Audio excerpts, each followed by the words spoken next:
Welcome to Andy and Ari's New Year's Blocking Eve. I always wanted to host a New Year's show, Ari.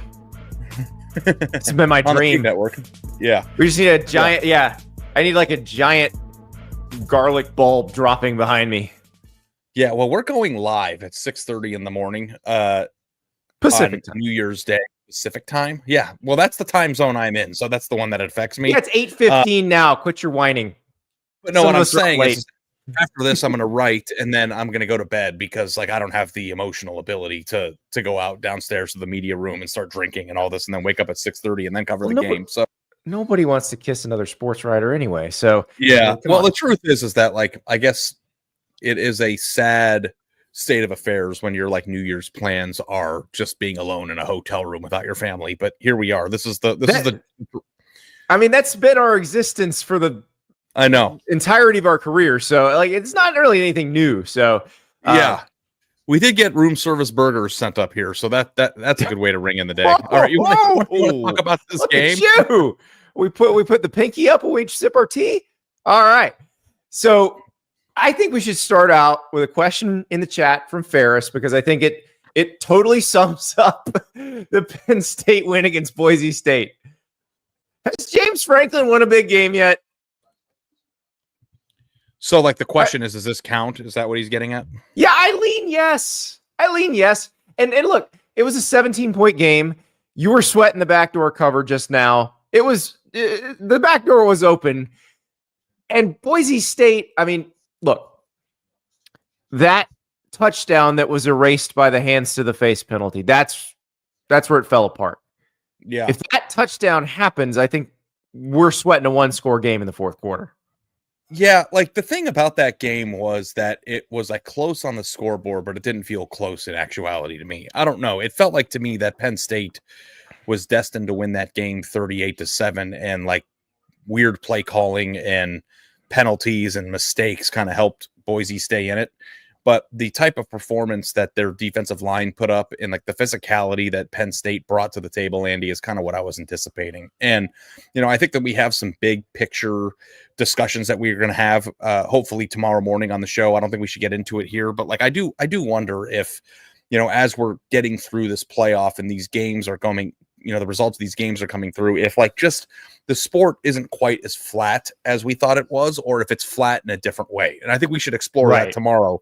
But like, yeah, then this is the thing that I said on the show when we were previewing the game, and like you hold over my losers over my head all the time. So I'm going to do it to you. It's like, what did you think was going to happen here? Like to me, like this is exactly what we should have almost happened, Ari. If that hands to the face penalty does not happen, it is a 3-point game in the third quarter.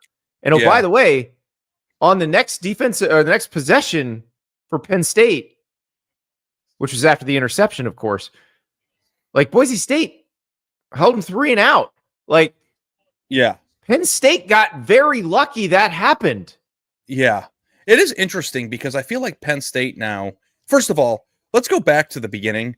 Has he won a big game? Penn State is in the semifinal of the tournament. Yeah, it's like, big enough. Shut up about that. Like, I mean, I know that they haven't beaten Georgia, and like honestly speaking, I don't know if they're going to be playing Georgia or Notre Dame in the next round. Like, I think that symbolically would probably mean more in the sense of like winning the game. And I do think there are some questions about the way that James Franklin and Andy Kotelnicki called that offensively at times. Just run the damn ball. Just like it felt like it was pretty simple to me of like, what's the pathway to win here?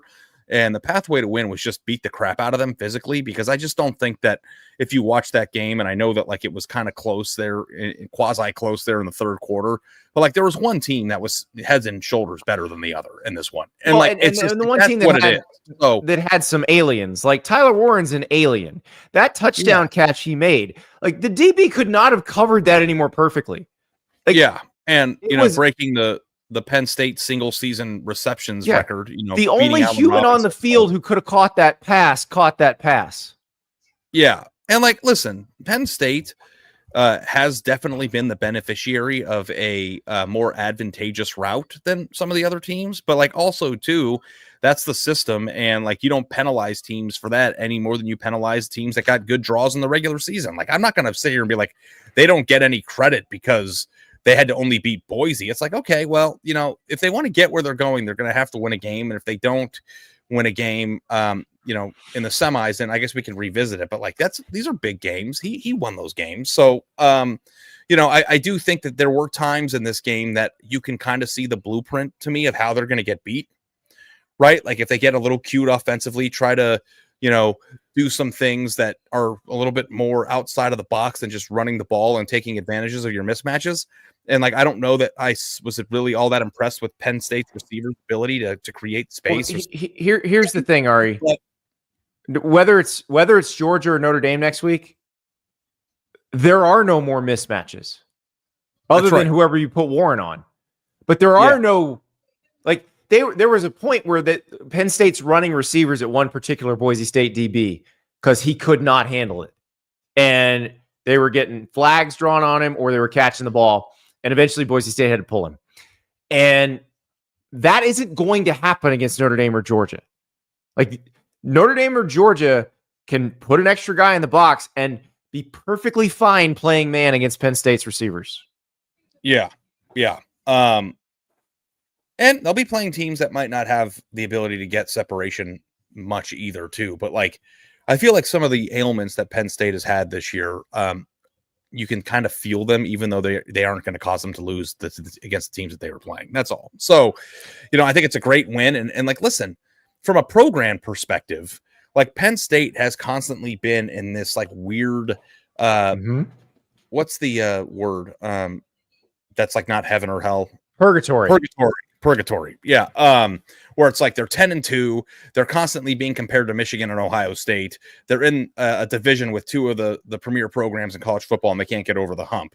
And it's like, I don't know if they're going to go out and win the national championship this year, but with the team that they have coming back and Drew Aller coming back and like breaking through to the semifinals, like I think this is the most important like moment for Penn State football in maybe 20 years. Like this seems like this could be like, if you're a fan of the expanded playoff, what the expanded playoff does is gives teams like Penn State, who would otherwise be sitting at home right now in the 4-team era, an opportunity to create memories and momentum in a way that they couldn't do in the past. And they're now one of the 4 teams. Now, you can thank the weird fakakta seeding that they're not going to do anymore after this year, probably. But they're there. They're in the Final Four. If they win the next game, they're in the national championship.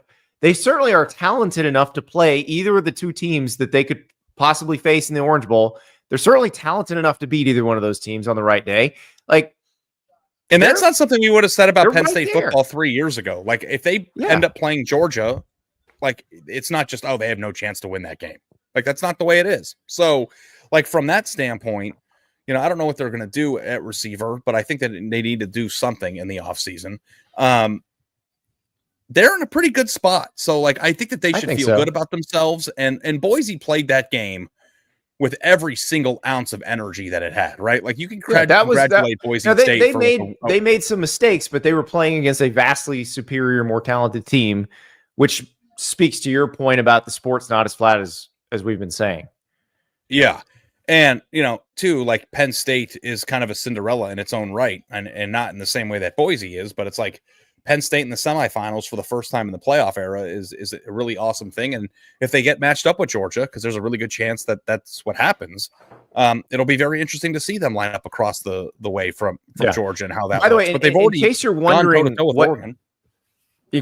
what game Penn State would have been playing in had it just been seeded straight as the committee ranked the teams, they would have been the number 4 seed. They would have been in the Peach Bowl playing the Notre Dame Clemson winner. So probably Notre Dame. So would they be in the Final Four if they had to play Notre Dame out of the gate?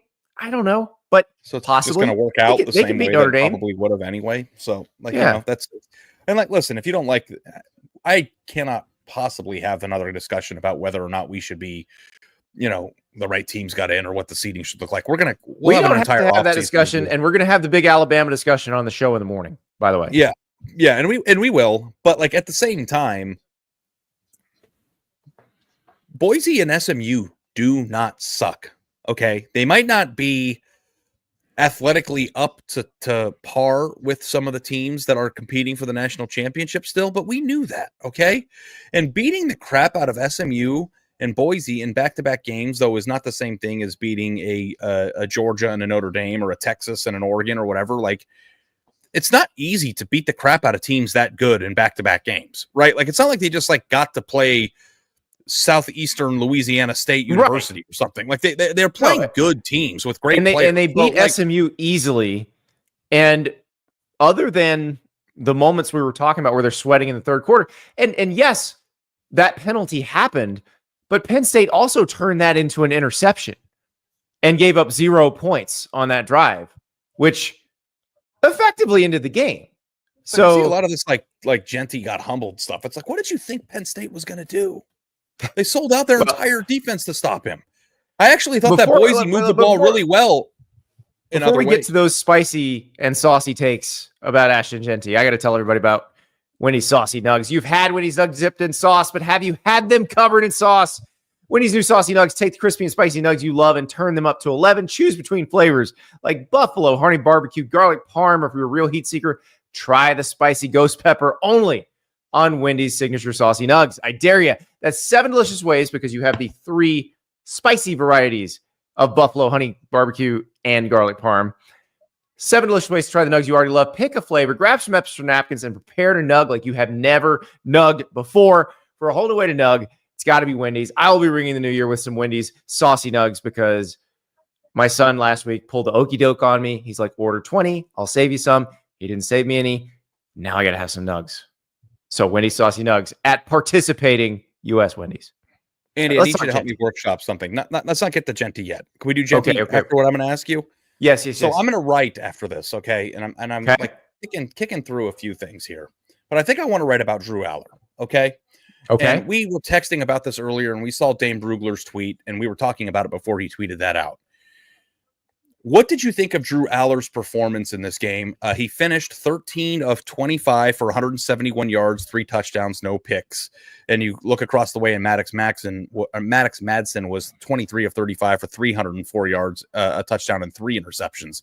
Like, what are you seeing out of Aller?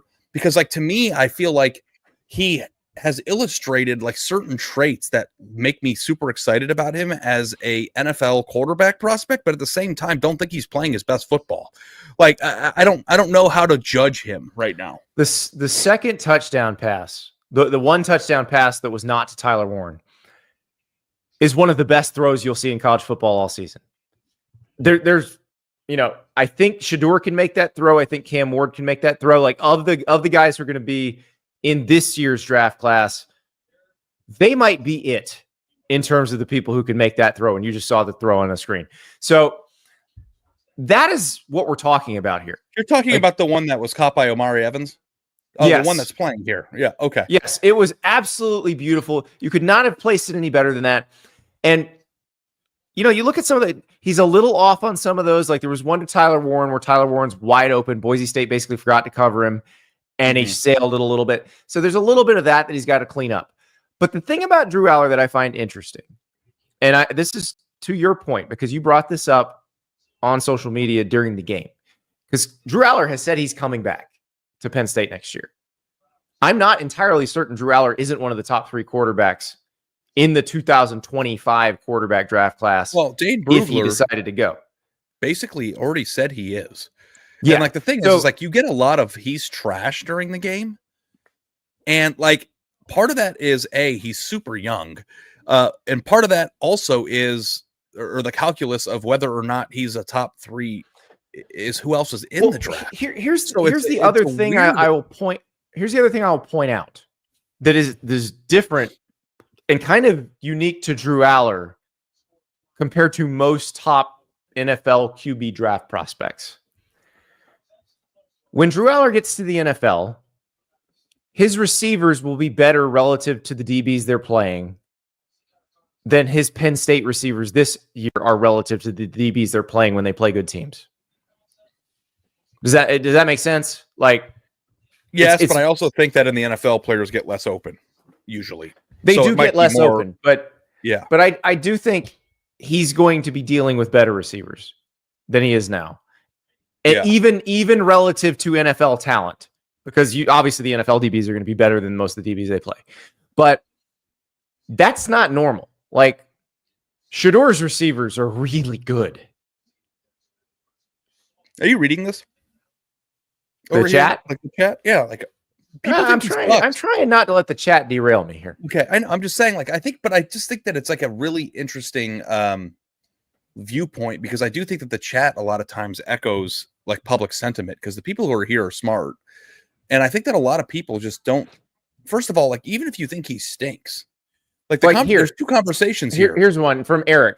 Aller will be lucky to make the NFL. He sucks under pressure.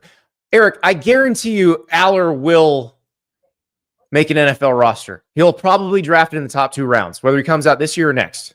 Well, here's the thing. He's going to make the NFL. There are 2 separate discussions here. It's not just, is he going to be good in the NFL? The question is the timing of it is almost like weird that he's not going, because he's never going to have a easier path to being a top 3 drafted quarterback. But here's the thing, Ari. Let's say they do improve the receiving core a little bit, and he does clean up some of those, because his accuracy issues are not huge. They're slight. Let's say he cleans that up in the offseason and balls out next year.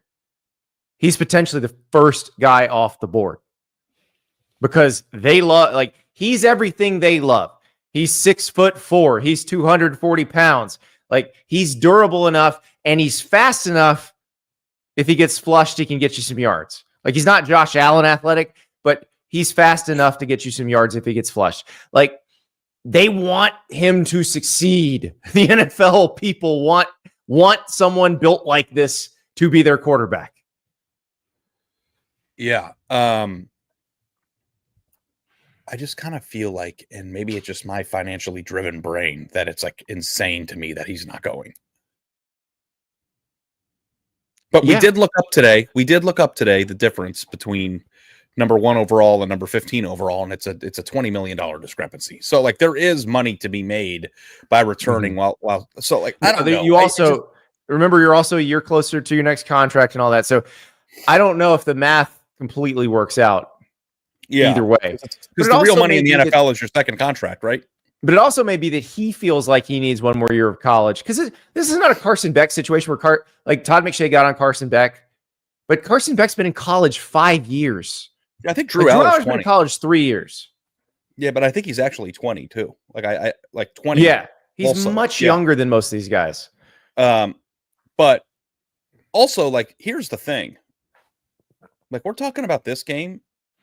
The best thing about winning in the playoff is you get another game. That's right. And, like, damn right, play amazing football against Georgia.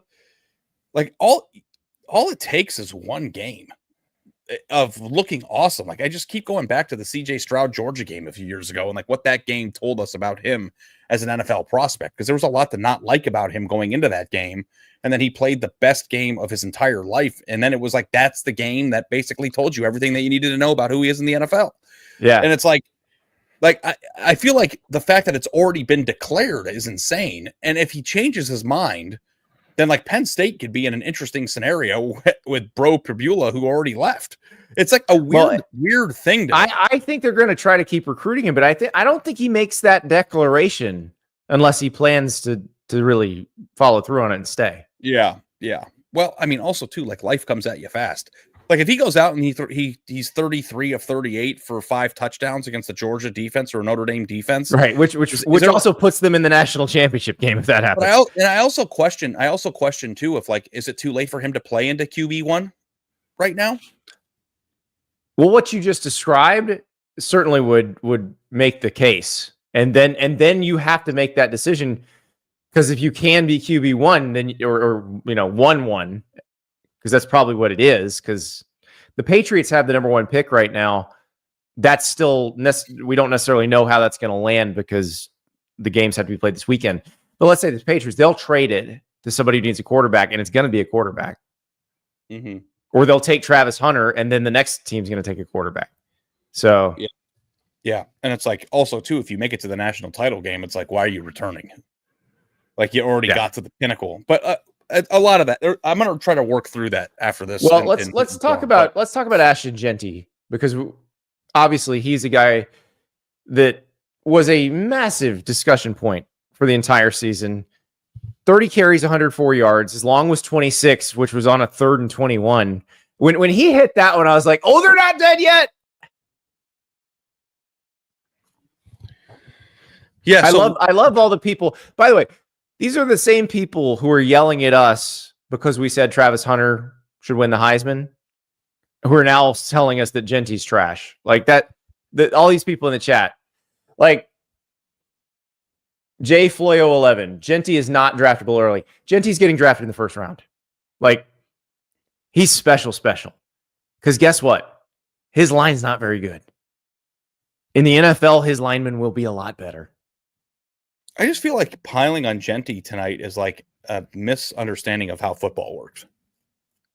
Well, I think a lot of people misunderstand how football works. Like, just much better, more athletically superior team with NFL defensive linemen sold out to stop Ashton Jenty.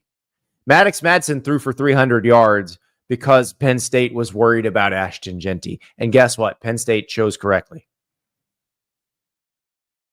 Yeah. 30 carries for 104 yards is like the worst game of his year. And like, I think people were expecting that he would rush for 200 or do something insane tonight. And there were a few moments where it's like, wow, he had a chance to break one there. But when your defensive line is just overpowering the offensive line that's protecting him and blocking for him, it's just not fair to come down on him like he's the reason they lost the game. It's insane to me. He's absolutely not the reason they lost the game. And can we throw a little praise at Maddox Madsen? I realize he threw 3 picks, but a lot of that was just trying to make something happen when they're down. I thought he played really well tonight. I thought he did too. I thought that they moved the ball really well, much better than I thought they would be able to in other ways that aren't just handing it to him. The Jenty, that is. Yeah. So also, as we talk about guys in this game, Abdul Carter went out, had his arm wrapped. Did he play? It didn't look like he played it all. He in came the back second in, half. didn't he? No, I don't. Did he? Yes, he did. Yeah, he came back in. Okay. I think.